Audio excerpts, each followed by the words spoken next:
ونصلي ونسلم على رسوله النبي الأمين الحليم الكريم الرؤوف الرحيم. سبحان الله. وأعوذ بالله من الشيطان الرجيم. بسم الله الرحمن الرحيم.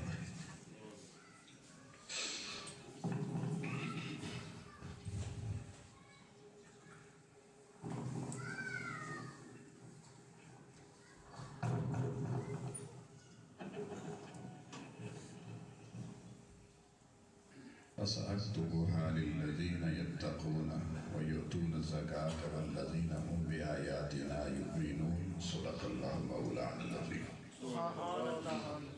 اللہ رب العزت کی توفیق اور حضور نبی رحمت صلی اللہ علیہ وآلہ وسلم کی نگاہ رحمت و شفاعت کے تبسم سے رمضان المبارک کے بابرکت مہینے کے پہلے جمعۃ المبارک پر ہم بارگاہ لم یزل میں حاضر ہیں. دعا اللہ تعالی رمضان اور ساتھ جمعۃ المبارک ان دونوں فیضان کو جمع کر کے ہمیں ان دونوں فیضان کا امین بننے کی توفیق عطا فرمائے. سامعین ذی وقار، ہمارا موضوع پچھلے جمعوں سے جو چلا آ رہا ہے وہ ہے زکوٰۃ کی اہمیت. اس تناظر میں آج چند چیزیں ہم مزید ڈسکس کریں گے. اس کی وجہ یہ ہے کہ ہمارے یہاں باقی مضامین پہ تھوڑا یہ زیادہ توجہ دی جاتی ہے اور ان کا باقاعدہ اہتمام بھی نظر آتا ہے. جیسے ہر محلے میں مسجد ہے تو لوگ نماز پڑھتے ہیں، کوئی گھر میں چلے پڑھ لیتا ہے، کوئی اگر ہفتہ بھر نہ بھی پڑھے کہ جمعے والے دن آ جاتا ہے، تھوڑا بہت رابطہ ہی نہیں رہتا ہے. اسی طرح سے روزے بھی بندے کچھ نہ کچھ رکھتے ہیں. بہت کم لوگ ہیں جو روزہ توڑتے ہیں یا نہیں رکھتے، لیکن میکسیمم لوگ روزہ دار بھی ہیں. لیکن زکوٰۃ ایک ایسا شعبہ ہے جس کے اوپر ہمارے یہاں کوئی باقاعدہ لوگوں کو آپ نے دیکھا نہیں ہوگا کہ ٹرینڈ سیٹ ہو اس حوالے سے زکوٰۃ دینے کا. اس کی وجہ یہ ہے کہ انسان بخیل ہے فطری طور پر. فطرتاً انسان کے اندر بخل پایا جاتا ہے کہ میں نے مال کمایا ہے، میرا ہے. اب شریعت نے ساتھ اس کو کیونکہ جوڑ دیا نصاب کے ساتھ، وہ نصاب کے معاملے میں پھر کیونکہ اس وقت تو دین نے بیان کیا ضابطہ 7.5 تولے سونا اور 52.5 تولے چاندی یا اس مقدار کے مطابق نقدی ہوگی یا مال تجارت. اب اس کی کیلکولیشن تو کرنی تھی بنیادی طور پر علماء نے، ان سے کروانی تھی، یا خود اتنا علم ہوتا کہ ہم کر سکتے. اور پھر اس میں بھی نصاب میں اگر تفاوت آتی ہے، سونے چاندی کے ریٹ اوپر نیچے چلے جاتے ہیں، پھر کس کو نصاب لینا ہے؟ یہ امت پہ تو نہیں چھوڑا جاتا ہے، اس کو فقہا پر چھوڑا جاتا ہے، فقیر رائے لیتا ہے. کیونکہ کسی فقیر کو نہ کبھی پڑھا، نہ کبھی جانا، نہ ہمیں کسی فقیر کا نام پتہ. اس لیے ہم نے اسے خود فقیر بن بیٹھے. زکوٰۃ کے مسئلے میں ہر شخص تقریباً ہمارے خود ہی فقیر بنا ہوا، نہیں میرے اوپر زکوٰۃ نہیں ادا ہے. یا وہ یہ سمجھتے ہیں جیسے ہمارے یہاں بزرگوں سے پیچھے ایک طریقہ چلا آ رہا ہے. ہمارے یہاں پہلے غربت تھی، ان لوگ صاحب نصاب نہیں ہوتے تھے، تو وہ اس کے باوجود بھی نہ زکوٰۃ نہیں، صدقات کے حوالے سے وہ فصلیں ہوتی تھی فصلانہ، وہ مسجد کے امام کو بھی دیتے تھے، خادم کو بھی دیتے تھے، دیگر کام کرنے والے لوگوں کو بھی دیتے تھے، اور اپنے غریب رشتہ داروں کو بھی دیتے تھے. کوئی دانے دے دیے، کوئی آٹا دے دیا، کوئی مکئی دے دی. تو وہ ٹرینڈ کیونکہ پیچھے سے چلا آ رہا تھا، ہم نے اس کو ختم نہیں کیا. اسی کے مطابق سال پورا ہوا، چلو رمضان آ گیا، چلو کچھ نہ کچھ تھوڑا بہت 1000 2000 10,000 ہم بھی کسی کو دے دیتے ہیں، بغیر کیلکولیشن کے، بغیر کسی میجرمنٹ کے. اس طرح سے ہم تھوڑا سا مال کسی کو دے کے یہ سمجھتے ہیں کہ زکوٰۃ ادا ہو گئی. ایسا ہرگز نہیں ہے. یہ بہت بڑا مغالطہ ہے ہمارے. اور اس کی اہمیت کتنی زیادہ ہے. الترغیب والرہیب حدیث کی کتاب ہے، اس کے بالکل آغاز میں حدیث نمبر 12 ہے. نبی کریم صلی اللہ علیہ وآلہ وسلم نے فرمایا کہ تم میں سے جو یہ چاہتا ہے کہ اپنا دین اسلام مکمل کر لے تو وہ زکوٰۃ ادا کرے.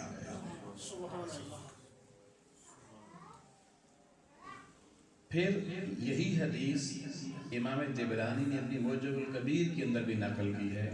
لفظ تھوڑے سے اس کے الگ ہیں، جس میں آپ نے حضور سے یہ روایت پیش کی کہ نبی کریم صلی اللہ علیہ وسلم نے فرمایا جو شخص یہ چاہتا ہے کہ میرا ایمان باللہ اور ایمان بالرسالت قبول ہو جائے، اسے چاہیے کہ زکوٰۃ ادا کرے. یعنی اللہ پر ایمان پہ تو پیسے نہیں لگتے نا، رسول پہ بھی ایمان لانے پہ پیسے نہیں لگتے، تو زکوٰۃ پہ تو پیسے ہوتے ہیں، دینے پڑتے ہیں. تو کہا بھئی یہ جانی چیزیں ہیں، آپ نے اپنی جان سے اپنی زبان سے اقرار کیا، لیکن ساتھ جب تک مال شامل نہیں ہوگا، یعنی یہ زکوٰۃ والا فرض ساتھ شامل نہیں ہوگا، تب تک بندے کا نہ ایمان باللہ قبول ہے، نہ ایمان بالرسالت قبول ہے، اور نہ ہی اس کا اسلام مکمل ہوتا ہے. نامکمل مسلمان رہے گا. اور جو دنیا سے نامکمل مسلمان چلا گیا، دنیا کے بعد میں اسلام کہیں مکمل نہیں ہو سکتا. یہ ایسے ہی ہے جیسے کہ ماں کے شکم میں بچہ بنتا ہے تو وہاں بچے کا اگر کوئی پارٹ رہ جائے بننا اور وہ اس دنیا میں آ جائے، اب وہ پارٹ نہیں بن سکتا. پارٹ سارے ادھر سے بن کے آنے ہوتے ہیں. تو یہ شخصیت سازی، دین سازی، سیرت سازی، جس نے اسلام مکمل کرنا ہے، حضور نے اس کو دیکھے مشروط کر دیا زکوٰۃ کی ادائیگی سے. اور جب تک کسی پر زکوٰۃ لازم نہ ہو، وہ صاحب نصاب نہیں ہے، تو پھر قرآن مجید نے پھر بھی اس کو چھٹی نہیں دی، اس پہ لفظ صدقات استعمال کیا. صدقات کے لفظ میں جس کو صاحب نصاب ہے اس پہ تو آگے زکوٰۃ دینا، اور جو صاحب نصاب نہیں ہے وہ صدقہ دے سکتا ہے. حتیٰ کہ جتنا بھی کنگال ہو تب بھی صدقہ دینے، اللہ کہتا ہے کہ تو اس سے غریب نہیں ہوگا، یہ صدقہ تیری غربت مٹا دے گا. میں بتا رہا تھا کہ ہمیں ضرورت ہے اس ٹرینڈ کو چلانے کی. جیسے سوشل میڈیا پہ ٹرینڈز چلتے ہیں نا کہ ہم زکوٰۃ ادا کریں، اور میں ویسے حیران ہوں سوشل میڈیا پہ بھی باقی مختلف ٹرینڈز چلائے جاتے ہیں، اس طرف کبھی کسی کی سوچ نہیں کی. تو ہم نے دیکھی اس دفعہ جب پچھلا مہینہ شعبان کا شروع ہوا تو ہم نے اس ٹرینڈ کو سیٹ کیا کہ ہم نے زکوٰۃ کے مضمون پہ صرف بات کی. اہمیت بھی ابھی مسائل کے بعد میں پہلے کرتا رہتا ہوں کہ قرآن و سنت سے ہمیں اہمیت زکوٰۃ کا پتہ چلا. تو پہلی چیز میں نے آج جو بتائی، زکوٰۃ دینے کا فائدہ یہ ہے کہ زکوٰۃ دینے سے بندے کا دین مکمل ہو جاتا ہے. یا جس چیز سے دین کی تکمیل مشروط ہے اس کو پرائمریلی بنیاد پر آپ ضرور سوچیں اور اس پہ غور و فکر کریں. یہ نہ ہو کہ کہیں یہ فریضہ رہ گیا اور آپ مر گئے تو پھر کت میں اٹھیں گے؟ آدھے تیتر آدھے بیٹے، دین تو مکمل نہیں. جیسے اگر کوئی بچہ پیدائش کے مرحلوں میں سے نہ مکمل عورت بنا نہ مکمل مرد بنا اور پیدا ہو گیا، اس کو بعد میں آپ مرد کی عورت بنا سکتے ہیں؟ نہیں بنا سکتے. اس کو کہیں کہ یہ ہجڑا ہے، یہ فلانا ہے.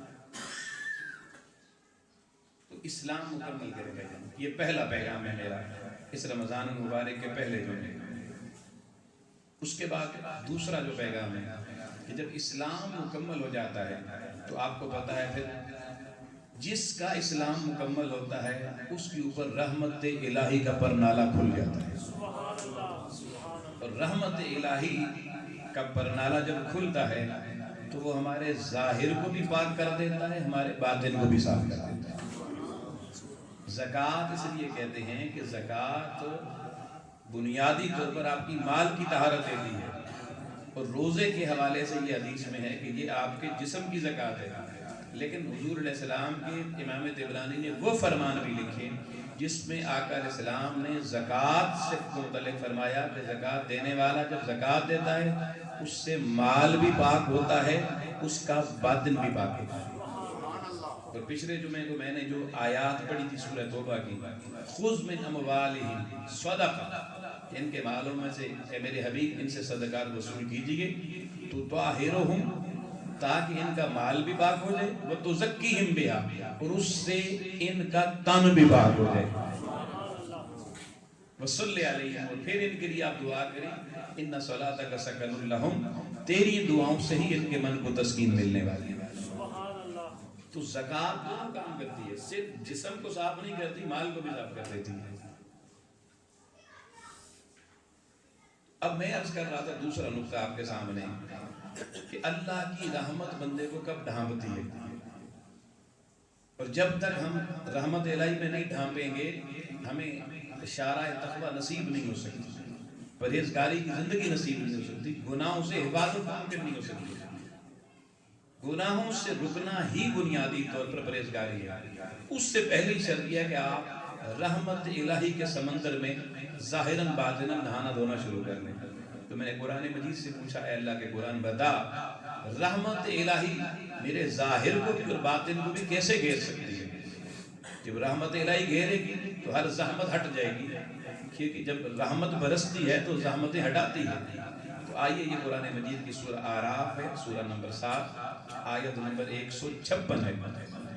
اللہ رب العزت نے ارشاد فرمایا رحمتی ورحمتی وسعت کل شیء، میری رحمت اللہ کہتا ہے ہر شے سے وسیع ہے، ہر چیز محدود ہے، اللہ کی رحمت بے حد و بے حساب ہے۔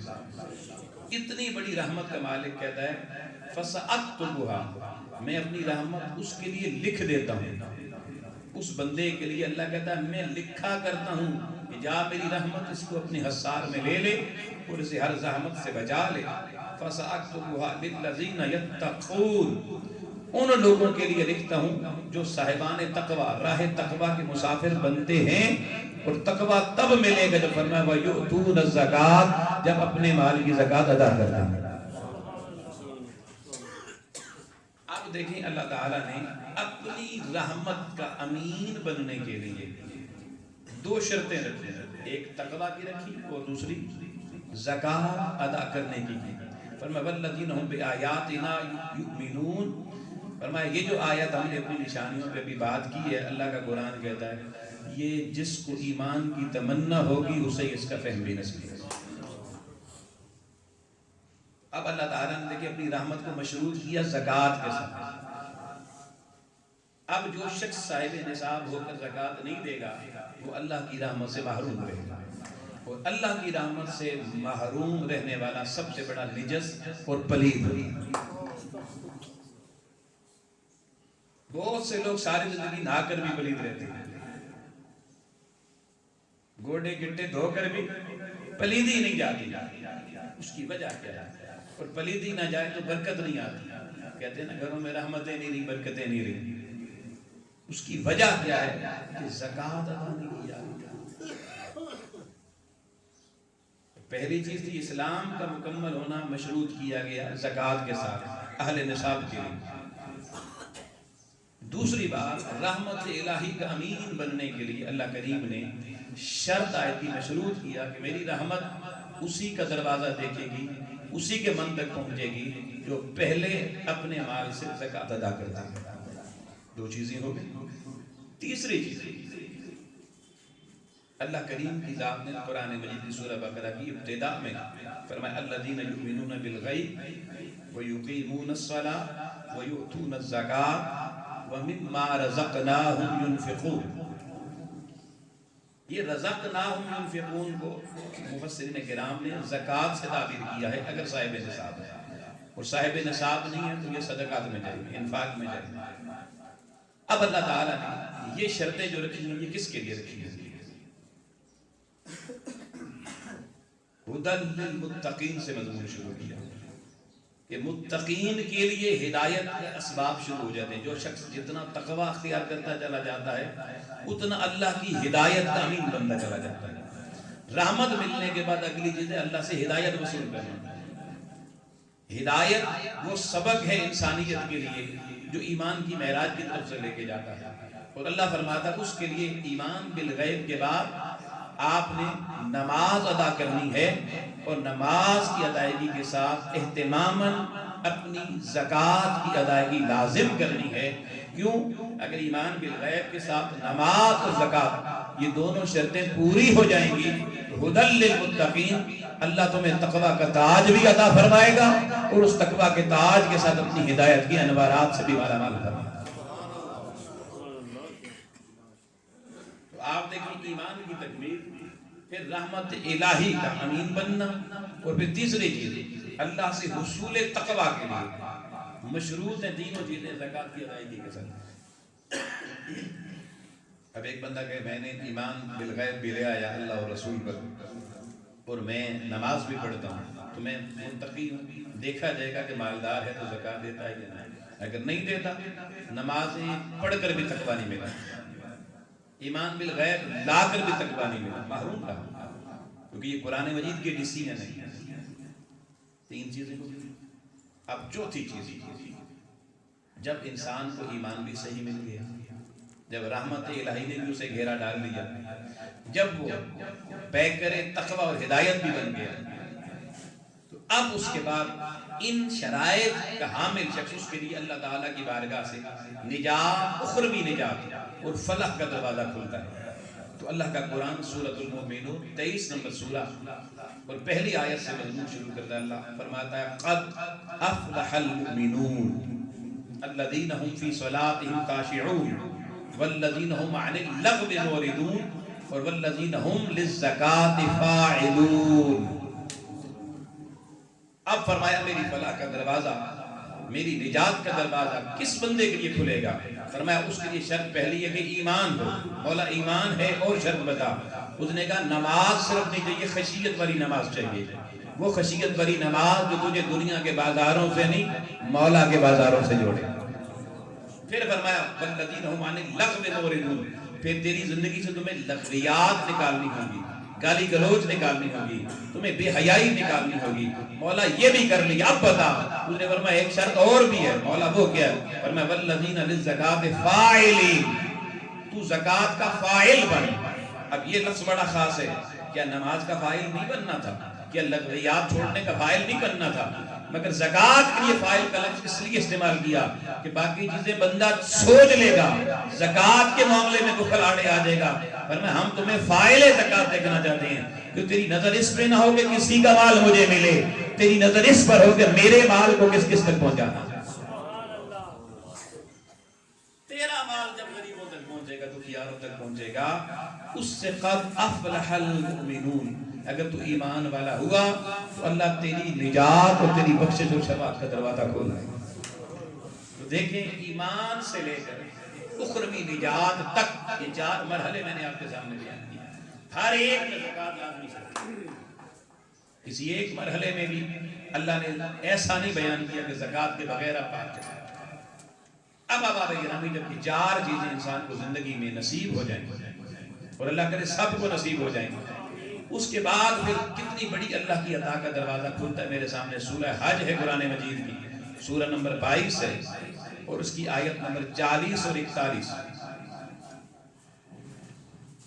فرمایا وَلَيَنْصُرَنَّ اللَّهَ مَن يَنْصُرُهُ، اللہ کے بندوں کی جو مدد ہوتی ہے نا زکوٰۃ کے ذریعے، یہ مدد اللہ کہتا ہے میرے بندوں کی نہیں کہ تم میری مدد کرتے ہو۔ اللہ اس کو اپنی مدد کے ساتھ تعبیر کرتا ہے، کیونکہ بندے اللہ کے ہیں نا، رازق اللہ ہے، سبب آپ کو بنا رہا ہے، تو سبب بنا کے کہتا ہے کہ تمہیں سبب بنا رہا ہوں، تم دے غریب کو رہے ہو، لیکن اصل میں مدد تم مسبب کی کرتے ہو۔ حالانکہ بندہ مسبب کی مدد پہ قادر نہیں ہے، لیکن اللہ عزت یہ دے رہا ہے، یہ کہتا تم اپنا رخ غریبوں کی طرف نہ رکھو کہ میں مسکینوں کو پال رہا ہوں، پالنے والا میں ہوں، میں صرف یہ چاہتا ہوں کہ تم ان کی مدد کر کے رخ میری طرف کرو کہ تم میرے حکم پر، میرے کہنے پر ان کی مدد کر رہے ہو، پھر دیکھو میں تمہاری زندگی میں اپنی مدد کے سارے دروازے کھول دوں گا۔ اللہ اپنی مدد کے دروازے لوگوں کو کھولنا چاہتا ہے۔ اور دیکھیں جملہ قرآن مجید نے کیا بولا، وَلَا يَنْصُرَنَّ اللَّهُ، اللہ اسی کی مدد کرے گا، مَن يَنْصُرُهُ، جو اس کی مدد کرے گا۔ اللہ نے اپنی مدد جوڑ دی اس مدد کے ساتھ۔ اب دیکھیں نماز تو ہم اپنی ذات کے لیے پڑھتے ہیں، کسی کی مدد تو نہیں ہوئی۔ روزہ آپ نے اپنی ذات کے لیے رکھا، کسی کی مدد تو نہیں ہوئی۔ حج آپ نے اپنی ذات کے لیے کیا، کسی کی مدد تو نہیں ہوئی۔ تسبیح آپ نے اپنی مدد کے لیے پڑھی، کسی اور کے لیے نہیں پڑھی۔ لیکن زکوٰۃ وہ واحد فعل ہے جس میں اللہ کے بندے اور محتاج اور غریب بندے آتے ہیں، اللہ کہتا تم ان کی مدد کرنے والا بن، میں اپنی مدد کے دروازے تیرے اوپر کھول دوں۔ پھر دیکھیں آگے اسی مضمون میں اللہ تعالیٰ نے فرمایا ان اللہ لقوی عزیز، اللہ بڑی طاقت والا، بڑے غلبے والا ہے، اس کے پاس کمی نہیں ہے، مگر تمہیں وہ اپنی مدد سے نوازنا چاہتا ہے۔ تو آؤ پھر کرنا کیا، الذین مکناہم فی الارض، تمہیں زمین پہ جہاں تمکن مل جائے، آبادی جہاں پر مل جائے، تمہارے حالات اچھے ہو جائیں، تو پھر تم نے کرنا کیا ہے، پھر تم نے میری نعمتیں استعمال کر کے سب سے پہلا کام مقام الصلاۃ، پنجگانہ نماز قائم کرنی ہے، اور وآتوا الزکاۃ، اور دوسرا کام تم نے پراپرلی صحیح طریقے سے زکوٰۃ کی ادائیگی کرنی ہے، اور وَأَمَرُوا بِالْمَعْرُوفِ، اس کے بعد تم نے نیکیوں کا لوگوں کو حکم دینا ہے، وَنَهُوا عَنِ الْمُنکَرِ، اور ہر بری شے سے روکنا ہے، وَلِلَّهِ عَاقِبَةُ الْأُمُورِ، اور یہ تمہارے سارے امور اپنی ذاتی غرض کے لیے نہیں، صرف اپنی آخرت کے لیے اللہ کی بارگاہ میں انجام دینے والے۔ اب دیکھیں یہاں اللہ نے اپنی مدد کو بھی جوڑا جن شرائط کے ساتھ، اس میں بھی ایک شرط رکھی، زکوٰۃ کی ادائیگی۔ تو زکوٰۃ کے بغیر بندہ اللہ کی مدد کا حامل بھی نہیں بنتا۔ اب احباب گرامی، جب اللہ کی مدد بندے کے شامل حال ہو گئی اور زندگی اس رخ پہ چل پڑی کہ جدھر چلتا ہے اللہ کی نصرت اس کے ساتھ چلتی ہے، ارے جو سوچتا ہے اللہ کی نصرت اس میں شامل ہوتی ہے، جو کرتا ہے اس میں بھی اللہ کی نصرت اس بندے کے ساتھ شامل ہوتی ہے، تو اب اللہ تعالیٰ ایسے لوگوں کو پھر کیا خوشخبری سناتا ہے۔ آؤ ان شرائط کے حامل قرآن سنیں اور اپنے ایمان کو تازہ کریں۔ اللہ فرماتا ہے انما یعمر مساجد اللہ، فرمایا بلا شک و شبہ میری مسجد آباد کرنے والے، چاہے انتظامی صورت میں، چاہے اس میں عبادت کے لیے آنے کی صورت میں، چاہے اس میں کسی ڈیوٹی سر انجام دینے کی صورت میں، میری مساجد کو حقیقتاً آباد کرنے والے کون ہیں؟ اللہ فرماتا ہے انما یعمر مساجد اللہ من آمن باللہ، پہلی شرط اللہ پر ایمان، والیوم الاخر، اور آخرت پر ایمان، واقام الصلاۃ، اور نماز کی ادائیگی کرنے والے، وآت الزکاۃ، اور آخری شرط رکھی جب تک زکوٰۃ ادا نہیں کریں گے میں انہیں اپنی مسجد آباد کرنے والا بھی نہیں لکھوں گا۔ اللہ نے اپنی مساجد کی آبادی کو بھی جوڑ دیا زکوٰۃ کی ادائیگی کے ساتھ۔ آپ حالانکہ کہ مسجد میں زکوٰۃ کا کیا تھا، اس کا تعلق تو باہر کی مخلوق ہے۔ اللہ کہتا ہے میرے سجدے بھی تمہیں نفع اسی وقت دیں گے جب تمہارے مال سے تم زکوٰۃ ادا کرو۔ میری مسجد کی خادمیت ہو، امامت ہو، خطابت ہو، تمہارا پہلی صفوں میں بیٹھ کے نماز پڑھنا ہو، یہ ساری چیز تمہیں اس وقت نفع دے گی جب تم زکوٰۃ ادا کرنے والے بنو گے۔ اور پھر فرمایا اگر یہ چار شرطیں پوری کرو گے تو پھر کیا کہا لم یخش الا اللہ، پھر تمہیں دنیا کا خوف مٹ جائے گا، پھر تمہارے دل میں اللہ کی خشیت کا نور پیدا ہو جائے گا، اور اللہ کی خشیت دل میں پیدا ہو جائے۔ فرمایا فعسى اولئک ان یکونوا من المہتدین، پھر تم شامل ہوگے میرے ان بندوں میں جن پر میری ہدایت لازم ہو چکی ہے۔ پھر قریب میں تمہیں اپنے ہدایت یافتہ بندوں میں شامل کروں گا۔ تو ہدایت یافتہ گروہ کون سے ہیں؟ انبیاء کا گروہ، صدیقین کا گروہ، شہداء کا گروہ، صالحین کا گروہ۔ اللہ کہتا ہے یہ شرطیں پوری کرنے والا میری مرضی ان میں سے جس گروہ کے ساتھ مرضی اٹھا، کسی گروہ میں بھی اللہ شامل کر اس کے ہدایت یافتہ انعام یافتہ۔ آؤ دیکھو لوگ، اگر ہمیں اللہ کی بارگاہ سے اس کی ہدایت یافتہ جان میں شامل ہونا ہے تو قرآن مجید کے میں نے دیکھیں 5 مقامات آپ کے سامنے پڑھیں، حوالہ جات کے ساتھ پڑھیں، اس لیے کہ ہر جگہ پر دیکھیں اللہ نے بذات خود فرمایا کہ بھئی میری ہدایت، میری بارگاہ سے کامیابی، میری مدد و نصرت، میری رحمت کا تمہیں ڈھانپنا اور میری طرف سے ایمان کی تکمیل، یہ ساری گارنٹیاں اس کو ملیں گی جس کے اندر واحد شرط جو سب میں کامن رکھی وہ ایک ہی ہے کہ وہ زکوٰۃ ادا کرنے والا۔ باقی شرطیں دیکھیں مختلف ہیں لیکن زکوٰۃ کی ادائیگی کی شرط کے سب میں اللہ نے شامل کیا۔ تو اب گرامی، اب ماہ رمضان ہے، دل نرم ہوتے ہیں، پورا سال بھی جو نہیں نرم ہوتے ان دنوں میں ان کے اندر بھی اللہ رحم اتنی ڈالتا ہے کہ کچھ نرمی آ جاتی ہے۔ ویسے تو زکوٰۃ کی یہ کوئی اصول نہیں ہے کہ زکوٰۃ رمضان میں دینی چاہیے، یہ کوئی قاعدہ نہیں ہے۔ زکوٰۃ تو جس دن صاحب نصاب بنے اس دن آپ پہ فرض ہو گئی، اس کے بعد 1 سال مکمل ہوگا، ادائیگی لازم ہے، چاہے مہینہ محرم کا ہو، رمضان کا ہو یا ذی الحج کا۔ لیکن اگر اس میں تاخیر بھی ہو جائے تو جیسے نماز میں تاخیر ہو تو اس کی تو پھر قضا کرنی پڑتی ہے، لیکن زکوٰۃ کی قضا نہیں ہے، زکوٰۃ تاخیر سے بھی دیں گے تو ادا ہی ہوگی۔ اللہ نے کوئی آپ پہ کوئی سود نہیں لگایا، کوئی انٹرسٹ نہیں لگایا، اس نے کہا چلے کوئی بات نہیں، تو نے دینی تھی جماعتی الاول میں، تو نے نہیں دی، رمضان آ گیا، چلو اب اس مہینے میں اللہ ویسے بھی رحمتیں بڑھا دیتا ہے، اجر بڑھا دیتا ہے، تو نے اگر دی ہے اس مہینے میں بھی تو جیسے جماعتی الاول میں قبول ہونے تھی رمضان میں بھی ویسی قبول ہے۔